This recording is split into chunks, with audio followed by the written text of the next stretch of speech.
I'm Sharon Wren. And I'm Linda Cook. And this is our QC Crime Watch. This week we're going to be taking a look at some of the crimes that have happened in the Quad Cities this week, and we'll check in with some of the court cases we're following. Just as a reminder, neither one of us are attorneys. We can't give you any legal advice. Correct. Linda, you have something interesting. Well, this one's a little bit longer than the ones that I go into generally, but it deserves the length. I think it A, deserves the length, and B, it deserves to be considered as something I have never seen in my 45 years of reporting and hope never to see again. Yes. On January 16, an Amber Alert went out, and if you're in the Quad Cities, you may have received this Amber Alert. It was about a little girl named Blessing Aoshi, and 4 years old. 4 years old, and she was reported to be missing in a stolen SUV. So this SUV was running when it was stolen, and the mother of, and her name is Princess. Princess called and said, my car is stolen and my little girl is in the back seat. Oh dear. So it was just horrifying, and because we had a disappearance and a death recently, Breasia Terrell, who was 10 years old, I'm sure everybody thought of her and thought, here we go again, and we need to find her before we find something we don't want to find. So Chief McLeod had a news conference on Thursday, and I attended that. And he talked about what happened. He talked about how probably 20 minutes after the mother called, the car was found, but the little girl wasn't found. Oh, dear. So people shared the Amber Alert. They shared social media. People fanned out in the neighborhood and volunteered and drove around and for about 9 hours looked for this little girl. And I am very proud of how the area responded to that. That was really wonderful. It was heartwarming, and I was proud to live here. I still am proud to live here because of people, this kind of heart in the people that live here, my neighbors and friends. Right. So after about 9-ish hours, the searchers included the FBI, various police agencies, and I don't know, at least dozens, maybe hundreds of people on foot. It was cold. And there were drones. They may be using drones. That's right, they're using drones. So suddenly, this little girl turns up basically in back of her own house, and she's warm and she's okay. They took her to the hospital to be checked out. Everything was fine. Right. And it turns out that she was never missing. What? She was safe at home. And the mother, for some reason, told the dispatcher 6 times that her daughter was in the stolen car. So Chief McLeod said only until Blessing showed up, just remarkably unharmed and warm, that's when it really started getting suspicious as to what happened. And he said that the family perpetuated the lie several times during the search, that the mom has 7 children, and that there was a police officer in the house assigned to be a liaison with the mother during the search. Right, because the officer spoke Swahili and the mother spoke Swahili. Right. And the mother spoke Swahili with her family and English, and she's a very good English speaker, by the way, so this was not a misunderstanding. No. Chief McLeod wanted us to know that. And he said that she called the girl Baraka by her Swahili name and said that she looked just like Blessing. Well, she was Blessing, and when she was confronted with this, which has been, as we speak now, a couple of days ago, the family stopped cooperating. Oops. And now they're gone. And the house they lived in is empty. A warrant was issued for Blessing's mother, Princess Eluga, on January 30th. She was arrested in Wisconsin and is being held in the Jefferson County Jail awaiting extradition to Illinois. They're just up and left. Oh. And the mother faces a charge It is I would call a minor felony charge of filing a false police report, but this is nothing she would go to prison for or anything like that. This isn't like, armed robbery type felony. Correct. So the only thing Chief McLeod said, everyone involved in this, all this manpower that was wasted, and people were terrified and scared and holding family up in prayer and in action. And it turns out this was sort of a cry wolf situation. Why? Why would this happen? That's the $1 million question. Right. Possibly the mom thought that if she reported the girl in the car, she would get her car back sooner. But she continued to perpetuate this long after the car had been found. Right. So the car, though, was really stolen, and there is an 18-year-old man that is charged with that, and 4 teenagers.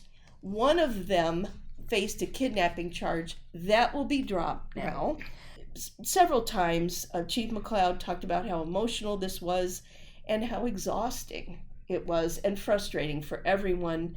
I've never in my life, Sharon, as a reporter, seen anything like this, and he has not seen anything like this. So, as they say, this is one for the books. I'm glad she's okay. Yes. But I do not understand why this lie was continued to be told. I do not understand. And we may never know. We may never know. That's the sad thing. Yep. Well, switching gears, I wrote about a gentleman from California who is currently in the Henry County Jail after Illinois State Police said one of their troopers pulled him over and he was found with over 22 pounds of cocaine. Ooh, yes, now, that's you know worth, and that's a lot of money in that kind of drug.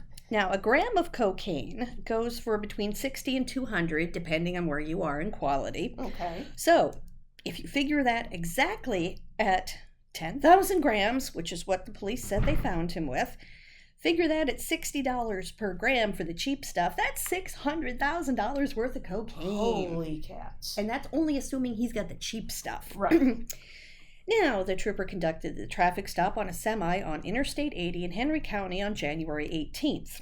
Okay. And the search led them to find over 10,000 grams of cocaine, or about 22.05 pounds for those of us who don't understand metrics. The driver of the semi, Jose Guillen of Ontario, California, was arrested and charged with possession of cocaine, a Class 1 felony, possession with intent to deliver cocaine, a Class X felony, and cocaine trafficking, also a Class X felony. He is in the Henry County Jail, has been denied pretrial release, and has a pretrial conference on February 13th. Now, the penalty for a Class 1 felony is between 4 and 15 years in prison if it's not like second-degree murder. Class X felony comes with a sentence of between 6 and 30 years in prison. So this fella, assuming he is convicted on all counts, is looking at 34 years in prison at the minimum or 75 at the maximum. Oh dear. This gentleman is 55 years old. Oh. We will be following that story, and there are several stories we're following about people who've been caught with a whole lot of stuff they shouldn't have. That's right. On Interstate 80. Yes, and it seems that, well, obviously that's a quick way to get here and there. A lot of times they're pulled over for a traffic violation. Yes. Sometimes it's a brake light, sometimes it's speeding, but a lot of times it all starts with a traffic issue. Yeah, I don't know how many cases I've seen that resulted from somebody getting pulled over for speeding. Right. No. We don't like to advise criminals, but darn it, if you're doing something illegal, don't speed. You wouldn't think. You wouldn't think, but...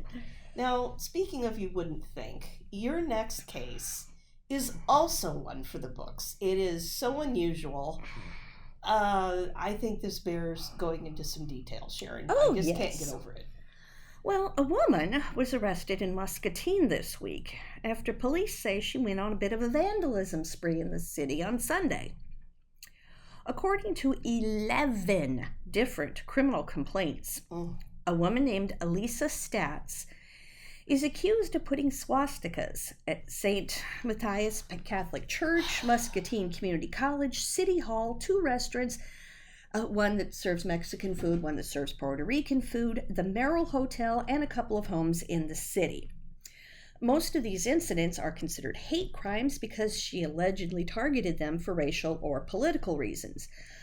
For example, the hotel was hosting a group of students from China who were visiting Muscatine and attending some programs.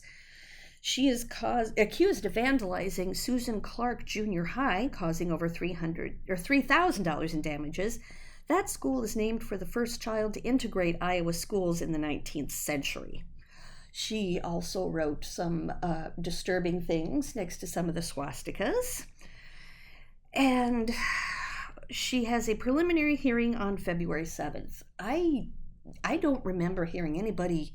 You'll hear about a wee bit of vandalism, one or two places. Correct. Not this many places. I mean, City Hall. Well, and honestly, you don't hear of many women committing this kind of crime. No. You really don't. No. Yeah, we see a lot of court records, so we're not just picking on the boys. Right. That's right. It's a statistic. It's that would be terrifying to go to church, to go somewhere you felt safe, and to see that. Yeah. And it's just terrible. And or to go to classes at your college, and then there's this awful stuff. At one of the swastikas was allegedly spray painted at the sign for the hotel. That the big signs they have in front, right there where you can't miss it. So, she doesn't allegedly like a whole lot of groups of people. I guess not. I think she needs to have some help. And we are hoping this is not the first in a series of this kind of behavior, racially, culturally motivated graffiti. Mm-hmm. No. Well, so...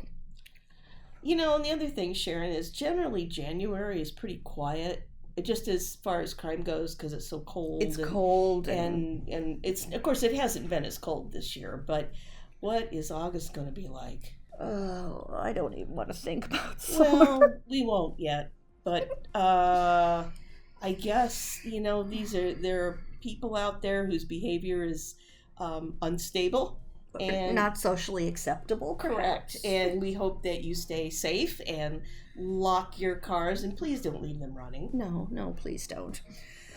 Well, that's all the time we have for Quad Cities Crime Watch this week. Join us next time for more on the crimes that hopefully make you lock your doors at night.